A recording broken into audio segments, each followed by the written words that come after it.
अस्सलाम वालेकुम दोस्तों, मेरा नाम है मोहम्मद रियाज और आप देख रहे हैं हमारी हज 2025 की वीडियो सीरीज।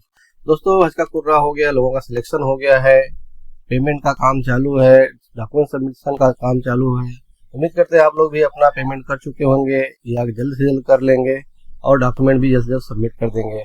पेमेंट करने की जो आखिरी तारीख है वो 21 अक्टूबर 2024 है और डॉक्यूमेंट जमा करने की जो आखिरी तारीख है वो 23 अक्टूबर 2024 है। दोस्तों, इस पेमेंट और इसके साथ में डॉक्यूमेंट जमा करने के साथ में हाजियों के बहुत सारे सवाल है, बहुत सारे कंफ्यूजन्स हैं।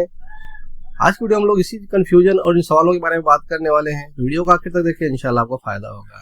दोस्तों, अगर आप हमारी वीडियोस देखते हैं, हमारे काम को पसंद करते हैं और अभी तक आपने हमारे चैनल को सब्सक्राइब नहीं किया हुआ तो चैनल जो सब्सक्राइब कर लें, इससे नई वीडियोस की जानकारी आपको जल्द जल्द मिल सके। आज की वीडियो हम लोग बात करने वाले हैं हाजियों को जो पेमेंट करने में दुश्वारियां आ रही हैं, डॉक्यूमेंट जमा करने में जो प्रॉब्लम्स आ रही है उसके बारे में, जो उनके सवाल है, जो कंफ्यूजन है उसके बारे में। तो दोस्तों, एक बड़ी खबर इस बीच ये है कि जो एमपिन का इशू था, जो लोग लॉगिन करना चाहते थे हज कमेटी की साइट पे या हज सुविधा ऐप पे एमपिन के जरिए, जैसा कि पहले होता था, और कुर्रा के बाद कुछ हाजियों का जो है कि एमपिन आना बंद हो गया या जो भी उनके पास एमपिन था वो काम करना बंद कर दिया। और जब वो नया एमपिन जनरेट करना चाहते थे अपना फॉरगॉट एमपिन करके, तो वो वहाँ मैसेज तो आ जाता था हज कमेटी की साइट पे कि आपको जो है कि एमपिन भेज दिया गया आपके रजिस्टर्ड मोबाइल नंबर पे, लेकिन वो एमपिन, वो मैसेज जो है कि हाजियों के मोबाइल पे नहीं आता था। तो इसके लिए बहुत सारे हाजी परेशान हो गए थे, उनका लॉगिन नहीं हो रहा था, जिसकी वजह से ना तो वो हज एप्लीकेशन फॉर्म जो डाउनलोड करना चाहते थे वो नहीं डाउनलोड कर पा रहे थे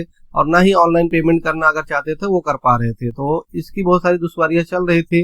लगभग एक हफ्ते तक ये मामला चला और अल्हम्दुलिल्लाह मंडे के दिन जो है कि इसका सोल्यूशन हज कमेटी ने कर दिया है।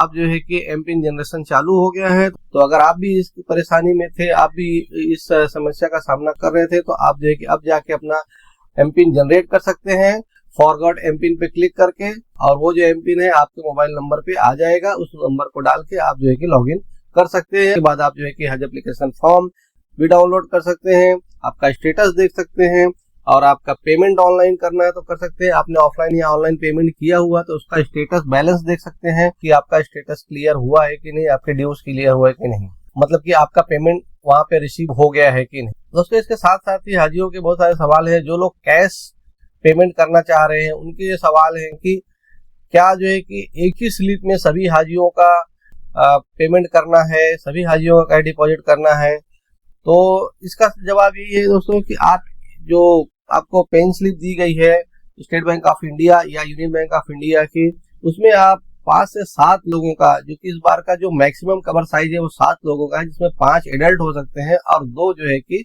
इन्फेंट हो सकते हैं अंडर 2 ईयर्स के। तो इतने लोगों का पेमेंट आप एक ही स्लिप में कर सकते हैं, उतनी जगह उसके अंदर बनाई गई है।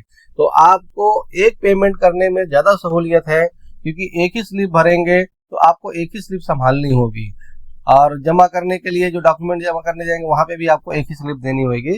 तो इसलिए जो है कि अगर पैसे का इंतजाम है, कोई दूसरी तकलीफ नहीं है, तो आप एक ही स्लिप में सारे लोगों का जो है कि पैसा भरें, एक कवर के लोगों का, तो उसमें आपको आसानी होगी।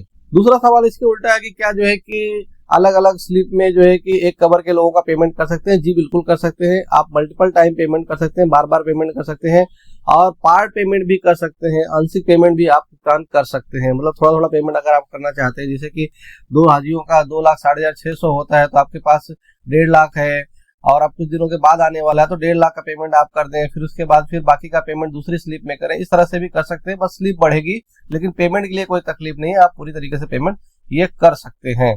तो आप चाहे एक ही में सबको फिलअप करके भरें, वो सबसे बेस्ट है, लेकिन अगर आप अलग अलग करना चाहते हैं तो वो भी हो सकता है, और अगर आप आंशिक भुगतान यानी पार्ट पेमेंट भी करना चाहते हैं तो वही है, वो पॉसिबल है, वो हो सकता है। इसके साथ ही मैं हाजियों को ये भी बता देना चाहता हूँ, जिनके पास पैसे का कुछ प्रॉब्लम चल रहा है, पैसा पूरा अरेंज नहीं है, तो आप जो है कि 21 अक्टूबर से पहले जितना भी आपके पास पेमेंट अवेलेबल है, कुछ भी पेमेंट अवेलेबल है, वो जरूर से जरूर पेमेंट कर लें। एक पार्ट पेमेंट के जरिए उसको पेमेंट जरूर से जरूर कर दें। उससे क्या होगा कि हज कमेटी आपके पेमेंट को जो है कि एक्सेप्ट करेगी और वो ये माना जाएगा कि आपने पेमेंट कर दिया है, और बिफोर डेडलाइन यानी जो लास्ट डेट है उससे पहले आपने पेमेंट कर दिया, भले आपने पार्ट पेमेंट किया हुआ है। उसके बाद आप हज कमेटी को रिक्वेस्ट लेटर भी दे सकते हैं। अगर 21 तारीख के बाद आपका पैसे का इंतजाम होने वाला है तो जो है कि हज कमेटी आपको मोहलत भी दे सकती है, क्योंकि आपने पार्ट पेमेंट कर दिया है। तो ये बहुत अच्छी चीज है, इसका जरूर से जरूर फायदा उठाएं। जिनको पैसे की तकलीफ है वो जितना भी पेमेंट उनके पास अवेलेबल है जरूर जरूर उतना पेमेंट कर लें।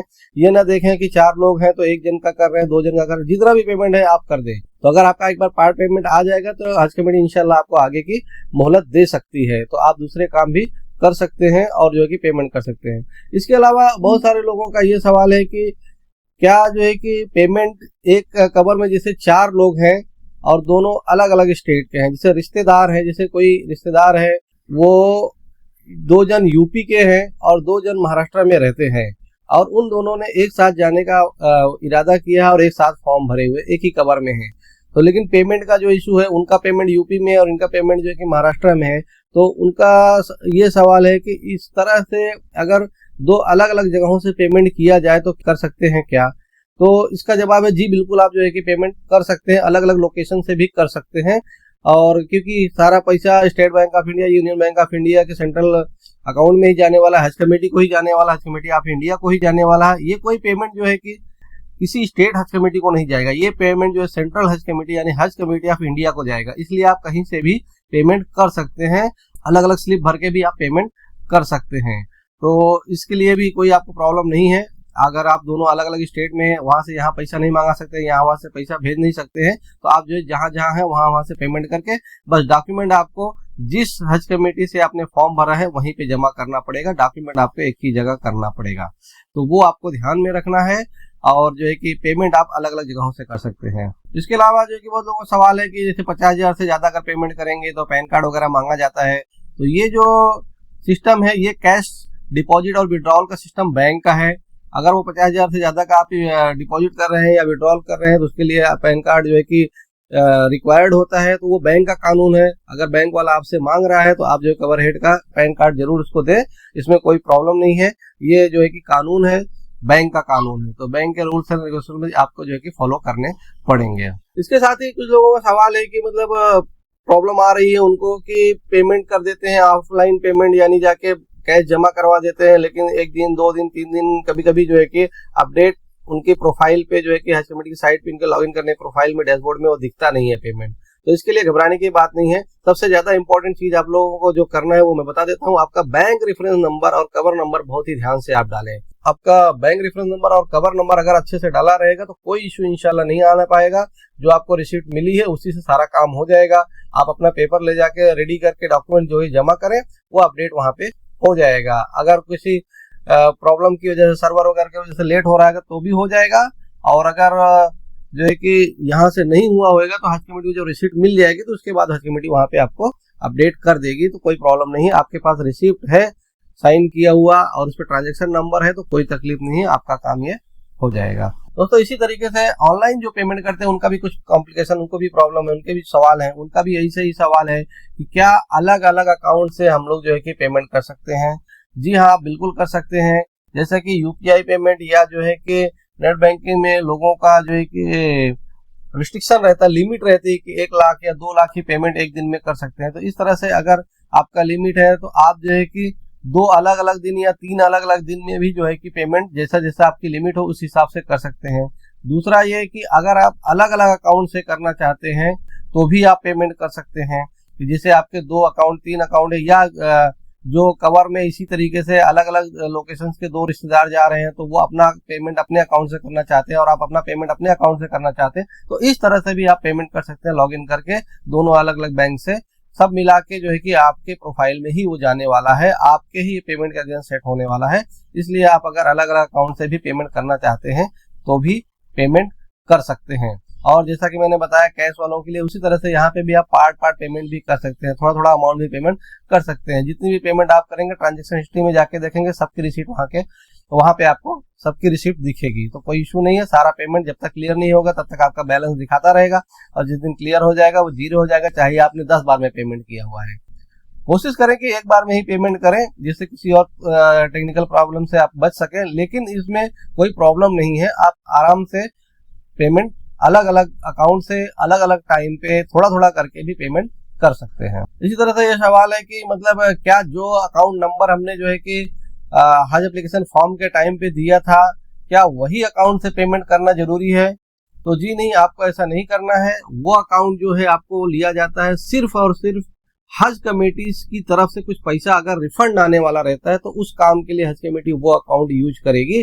अदरवाइज आप किस अकाउंट से पेमेंट कर रहे हैं उससे हज कमेटी को कोई मतलब नहीं। हज कमेटी को पेमेंट पहुंचना चाहिए बस। तो आप जो है कि उसी अकाउंट से भी कर सकते हैं और दूसरे अकाउंट से भी पेमेंट कर सकते हैं, लेकिन ये कंपलसरी नहीं है कि आप उसी अकाउंट से करें जो अकाउंट नंबर आपने हज कमेटी को हज एप्लीकेशन फॉर्म के टाइम पे दिया हुआ है। कुछ हाजियों का ये प्रॉब्लम है कि जो ऑनलाइन पेमेंट कर देते हैं तो कभी पेमेंट स्टक हो जा रहा है, पेमेंट बैंक से कट जाता है लेकिन उसकी रिसीट नहीं निकलती है, और जो है कि उसके बाद उनका पेमेंट बैलेंस भी क्लियर नहीं होता है। तो ये टेक्निकल इश्यूज हैं। इसके लिए आपको 2-3 दिन पेमेंट के बाद इंतजार करना पड़ेगा। फिर भी आप हज कमेटी को इन्फॉर्म कर दें कि हमने इस तरह से पेमेंट किया हुआ है, या बैंक से पूछ लें कि भाई पेमेंट गया कि नहीं गया है। अगर पेमेंट कट गया है तो इंशाल्लाह आपका पेमेंट आ जाएगा, लेकिन 1-2 दिन 3 दिन तक लग सकते हैं आपका पेमेंट जो है कि रिफ्लेक्ट होने के लिए आपके प्रोफाइल पे। तो इससे कोई प्रॉब्लम नहीं है। और रिसीट के लिए ऑनलाइन वाले बिल्कुल तकलीफ ना लें, कोई बिल्कुल टेंशन ना लें। जब आपका पेमेंट हो गया है, कंप्लीट हो गया है, जब रिसीट वहां पे पेमेंट आपका शो करने लगा कि हाँ क्लियर हो गया, तो आप जो है कि लॉगिन करके पेमेंट के अंदर एक ट्रांजैक्शन हिस्ट्री करके बटन है, वहां पे जाके प्रेस करें वो ऑप्शन में। वहां पे जितनी भी आपने पेमेंट किया होगा सबका रिसीट वहां रहेगा, और रिसीट का ऑप्शन है, बटन है, वहां पे क्लिक करें। जो वाली रिसीट आपको प्रिंट आउट करना है उसका पीडीएफ फाइल आपको मिल जाएगी, उसको डाउनलोड करें, प्रिंट आउट लें और डॉक्यूमेंट के साथ में ले जाके जमा कर दें।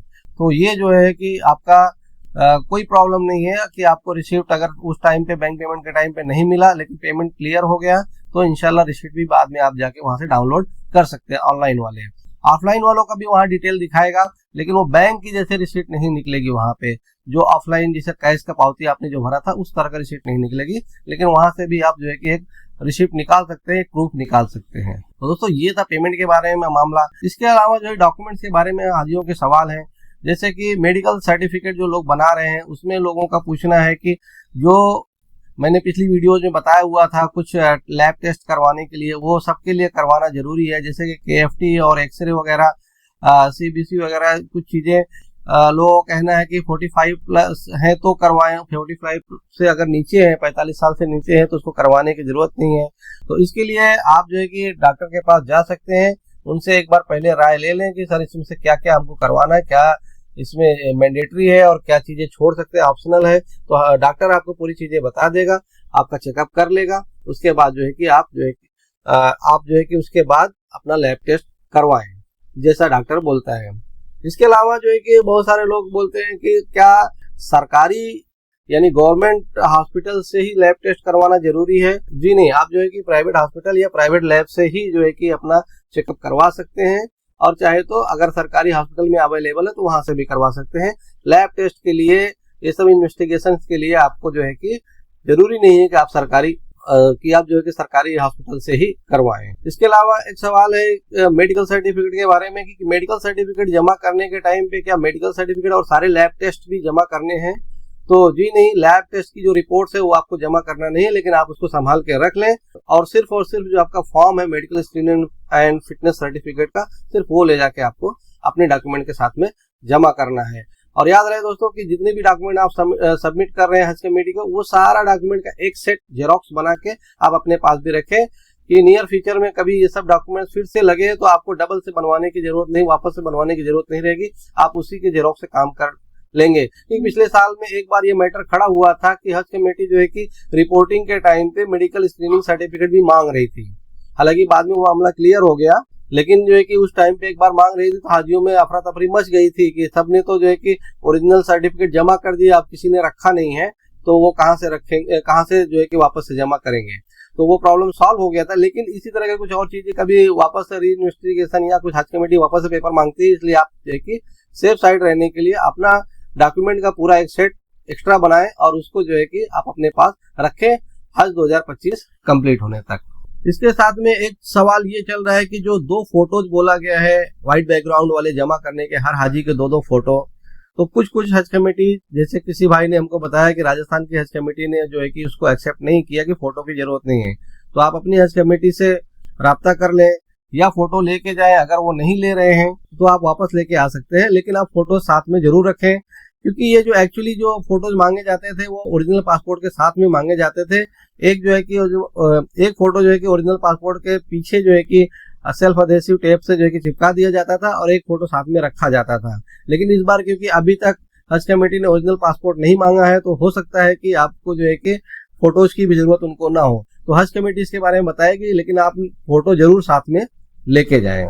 इसके साथ ही दोस्तों एक बड़ी चीज आपको बताना चाहता हूं कि जिन लोगों ने किसी भी गलत तरीके से फॉर्म भरा हुआ है, रिपीटर है, उनको अलाउड नहीं है, और कुछ लोग ऐसे ही जस्ट जानकारी के लिए ही फॉर्म भरे हुए हैं। जैसे कि बहुत सारे लोग रहते हैं पिछले साल हज करके आए, तो उनका मतलब एक दिली ख्वाहिश है कि हज कमेटी से जुड़े रहे, तो उन्होंने भी फॉर्म भर दिया है। क्योंकि अब फॉर्म भरने के लिए कोई पैसा चार्ज तो लगता नहीं, जो 300 रुपया पहले लगता था, वो भी अब जब फर्स्ट पेमेंट आप करते हैं, फर्स्ट इंस्टॉलमेंट, तो उसके साथ में वो लिया जाता है। तो पेमेंट जो ऑनलाइन एप्लीकेशन के टाइम में कोई पैसा हज कमेटी लेती नहीं है। तो बहुत सारे लोग हैं जो टेक्स सेवी, जिनके पास इंटरनेट है, मोबाइल है, लैपटॉप, कंप्यूटर है, तो वो जो है कि जानकार है, वो फॉर्म भर देते हैं।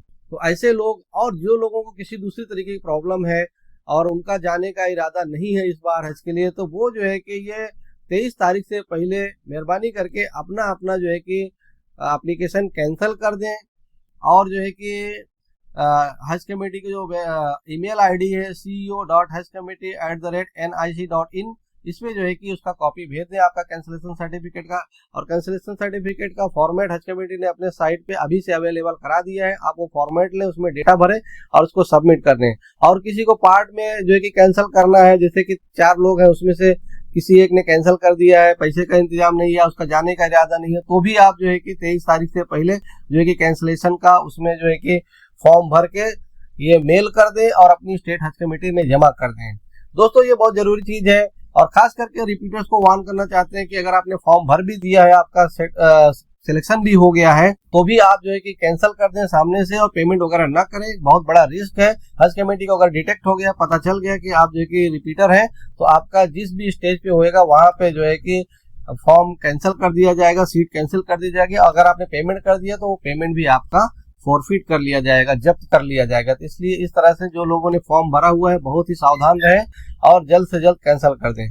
और कैंसिलेशन इसलिए लोगों को बोला जा रहा है दोस्तों, आपके कैंसिलेशन से दूसरों को फायदा होगा। जैसे कि 30,000 लोग आप लोगों को मालूम है कि वेटिंग में है, तो अगर आप जो है कि इस तारीख से पहले कैंसिल कर देते हैं, तो हज कमेटी की जो पहली वेटिंग लिस्ट आएगी, ये पेमेंट कंप्लीट होने के बाद, डॉक्यूमेंट सबमिट करने के बाद, तो उसमें ज्यादा से ज्यादा वेटिंग वालों का इंशाल्लाह सिलेक्शन हो जाएगा, अगर आपने कैंसिल कर दिया है तो।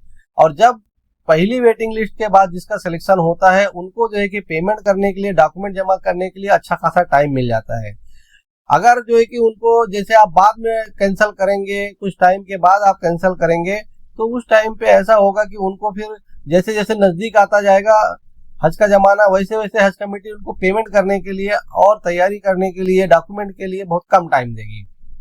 तो ऐसे लोगों को परेशानी हो जाएगी कि उनको भाग दौड़ करना पड़ेगा सिर्फ आपकी वजह से। तो आप जो है कि मेहरबानी करें, आप अपना कैंसिलेशन पहले ही टाइम पे कर दें, अगर आपका जाने का इरादा नहीं है तो। दोस्तों ये थी वीडियो आज के हज कमेटी के फॉर्म के बारे में, पेमेंट के बारे में, ऑनलाइन पेमेंट के बारे में, कैंसिलेशन के बारे में, मेडिकल सर्टिफिकेट के बारे में। जो लोगों के कंफ्यूजन, उसके सवालों के जवाब देने की मैंने कोशिश की है, उनके कंफ्यूजन दूर करने की कोशिश की है। उम्मीद करते हैं वीडियो आपको इन्फॉर्मेटिव लगी होगी। वीडियो को लाइक करें, शेयर करें, हमारे चैनल को सब्सक्राइब कर लें, हमारे व्हाट्सएप ग्रुप को जो ज्वाइन कर लें, जिसमें आपके सवालों के जवाब दिए जाते हैं। इस वीडियो में बस इतना ही। अपना ख्याल रखिएगा, मिलते हैं अगली वीडियो में। अस्सलाम वालेकुम।